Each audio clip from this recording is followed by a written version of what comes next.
There's, my guest tonight doesn't like phrases like legend in his own time and that sort of thing, and so I've promised to avoid all of those. You're the nimble tread of the feet of Fred Astaire is a Cole Porter lyric that was in a song of superlatives called You're the Top. And there's probably never been a better description of my illustrious guest than that. He is the top. Would you welcome, please, the incomparable Fred Astaire.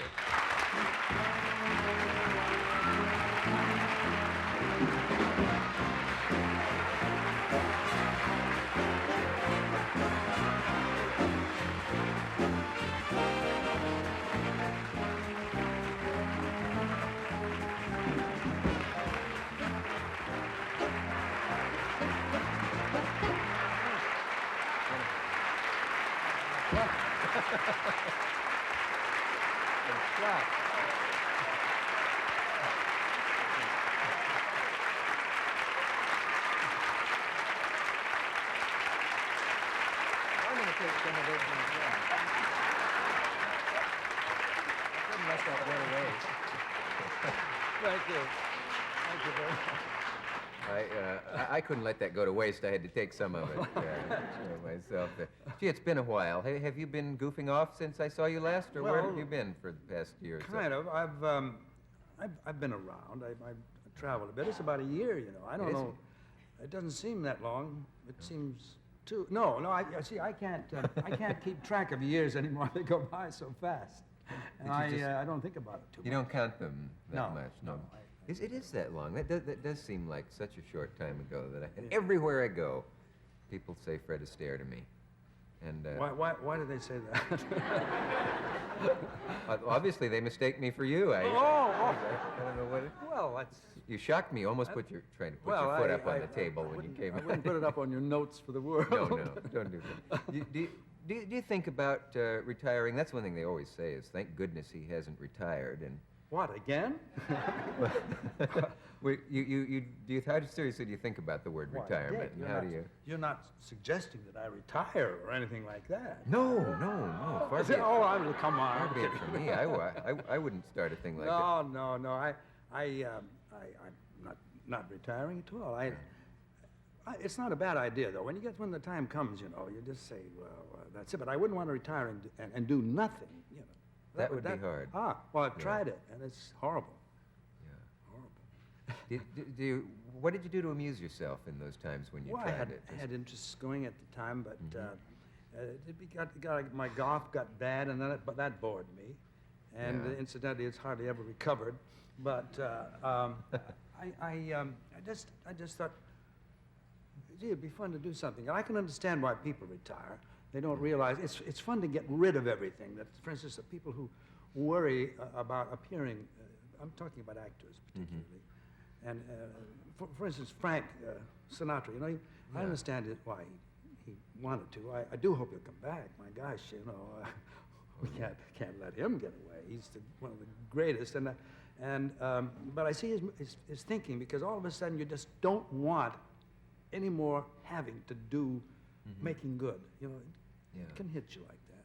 And you feel that when you make the decision to retire, that all that pressure will be off. Well, that happens, and then it either stays, or else the urge comes back, and then you come back. I mean, how long do you give Sinatra's retirement? How long do you think that'll last?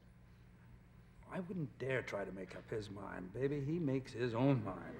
Yes, I guess. And I'd like to see him do anything, anytime, because goodness knows he's a show business phenomenon, or phenom. Which is it? Phenomenon, right? It's whatever he wants it to be. Well, he's that. Are you old friends with Sinatra? Oh, I've known him a good long time. I know his children. He's got some great children. I mean, Tina's a cute gal, and Nancy and Frank Jr. They really, I know them almost better than I do Frank. I see them more often. Frank is all over the place. He goes around, you know, and he says, yeah, fine, or something. But the kids I see quite often. You see them more than you see him. I have friends who, you must know this too, but there are people who just go through the papers each week and they mark when an Astaire film is on television, and whatever hour of the day or night it is, they mark it and they see it. That's the point. And they watch it. Well, I often wonder. What kind of a mark? Do you watch the old films on the tube, as we say? Actually, I don't watch them. I run across them sometimes, and I get a little shock, and then I go, ooh, I turn it and go on by it, because I really don't like watching them. That interests me. Why is it? Well, I don't like watching myself. I don't know why. You always wish you had done something better. Occasionally, if it goes long enough, then you look back at what you've done. You say, all of a sudden, I might say, well, gee, I didn't know that was that good, or gee, that wasn't too bad, or something like that. Yeah. But watching it right away, like a movie, the minute you make it, oh, brother, you take a look at that, and you say, ooh, and you don't know. So I don't often look at the rushes of the movie dialogue and that sort of thing. I always go to look at the musical numbers, because I have to check on that for cutting reasons and everything else, and I always see if that's all right. But I just don't look at my old late movies that are on. You don't. And if you're with a group of people and they say, let's watch it, would you tend to excuse yourself? Well, I think I'd leave a little bit. And I mean, if I wanted to see something, I saw one not too long ago, and I couldn't figure out what it was. I really couldn't.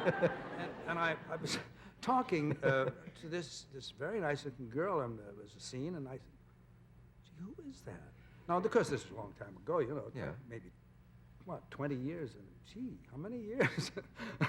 About maybe, you know, long, and I just couldn't remember, and I didn't know what the scene was, and I said, oh, and I turned it off. So to this day, you don't know? I don't know what that scene was. No, I've been looking for that ever since. I can't find it. Now you want to know. Well, how do you like your own acting, for example? Is that what you don't? Well, you see, I'm not trying to sort of put myself down or anything. I don't think I'm much of an actor, frankly. I mean, I'm not fishing or anything like that. I had heard that about you, that you don't feel that your acting is... I thought you'd heard that I wasn't much of an actor, because I was going to argue. Oh no, that would get an argument. It's all in how you put the question. No, I'd heard that you felt that although you'd worked very hard at your acting, you didn't really feel that you came... Oh no, there's certain things I can do, and I kind of like it. And I say, oh boy, that's it. Yeah. A fellow who's got it made, that's the kind of a part I like. But I always liked all the movies that I made. I wouldn't have made them. I wouldn't have started them. I was never forced to do any movie. Nobody ever said, no, that's on the thing, you have to do it. Yeah. Because I never had that. There are a lot of actors had that when a script would come through in the studio, would have them under contract, and they say, you do it. And so they'd be mad. And so this never happened to me. They always consulted me, and people in the show, and all that. And we had everything going. So what we were doing was, at that time, what I thought, this is the best thing I've ever done. It's the only way I could get started on it. I still do that, as a matter of fact. And then, of course, that leads to a lot of disappointments, maybe. To always want it to be the best. Well, if they don't turn out as well as you hope. Yeah. I think that's maybe a cliche question, but it's true. I'm impressed by that, because I'm always satisfied with myself. Well, you should be. I never feel I have any... Oh, I should be. You're a smash. After this message, we will be right back. No, I'm not satisfied with how I did that.